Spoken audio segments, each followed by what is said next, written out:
Deus abençoe, meus amados, paz e graça da parte de Deus Pai, Deus Filho e Deus Espírito Santo.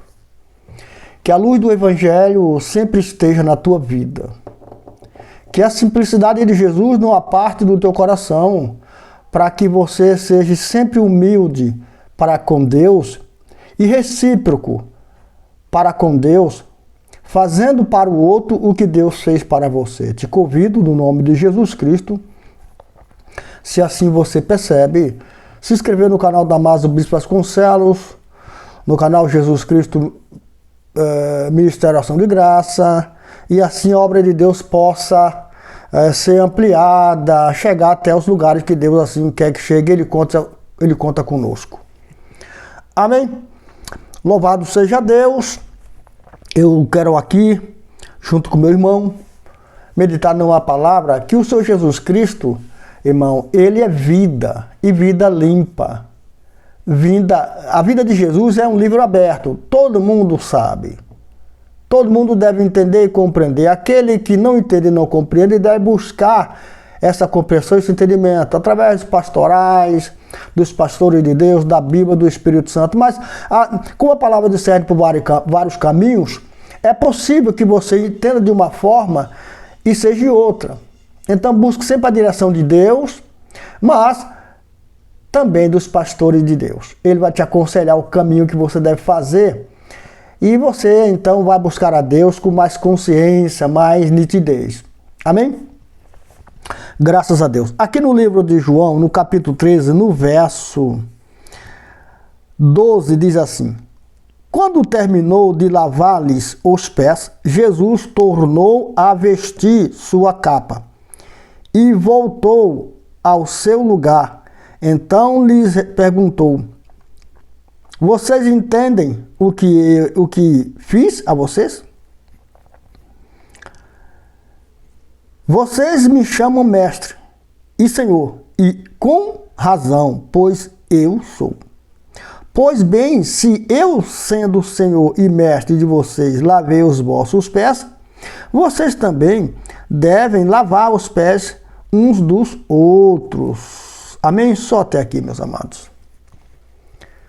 A reciprocidade, irmão, ou seja, aprender de Deus e com Deus, como fazer a vontade de Deus, é tudo que eu preciso e que você precisa. Nunca devemos excluir da nossa vida nenhuma palavra que Jesus disse. Hoje, por falta de esclarecimento e ensinamento, nós vemos irmãos e que em nenhum momento ele traz à memória a vontade de Deus, o ensinamento de Deus, mas sim pega o ensinamento para aquilo que lhe convém. Isso é muito ruim, porque você vai ficar uma igreja inchada, cheia de razão, mas desobediente, não cumprindo a vontade de Deus. Jesus faz algo aqui maravilhoso. Antes de fazer esse algo, que é lavar os pés dos seus irmãos, dos seus discípulos, Jesus deixa para nós um mistério. Qual é? Ele tira o quê? A capa. Vamos reler aqui? Para junto a gente poder compreender que se você não tirar a capa, você não vai conseguir fazer a vontade de Deus.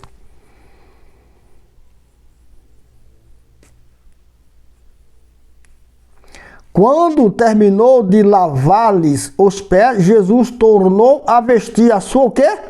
Capa. E voltou ao seu lugar. Ponto. Ora, só se volta a vestir aquilo que antes estava vestido. E tirou.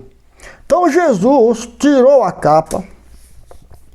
E aí você pode compreender que tipo de capa. A capa de Jesus é a capa santa. Não é a capa do pecado, do egoísmo, não. A capa santa, um manto santo. Ele tirou, dando para nós o devido entendimento, a devida compreensão da santidade de Deus. que aqueles que estão na presença de Deus, irmão, não devem sair. Eu pego aqui esse mistério, aquele que está na presença de Deus não deve se curvar a ninguém, mas permanecer na presença. Isso representa o manto de Jesus, a capa de Jesus. Mas Deus é tão glorioso que deu ao homem o direito de usá-la quando convém. Quando não convém, tira. Jesus tirou a capa. Porque naquele momento ele ia mostrar, exemplar aos seus discípulos como deveria eles fazer dali por diante. Jesus o fez lavando os seus pés. Mas a capa era santa. Jesus fez como homem, dando exemplo aos seus discípulos. Assim como eu fiz para vocês, vocês fazem para os outros, com os outros. Irmão, o mistério de Jesus Cristo é desenrolado quando você abre o coração para ouvir a voz do Espírito Santo. Quando você medita na palavra, o Espírito Santo vai te falando tudo. Por que Jesus tirou a capa? Era para molhar? Não! No mundo espiritual não é isto.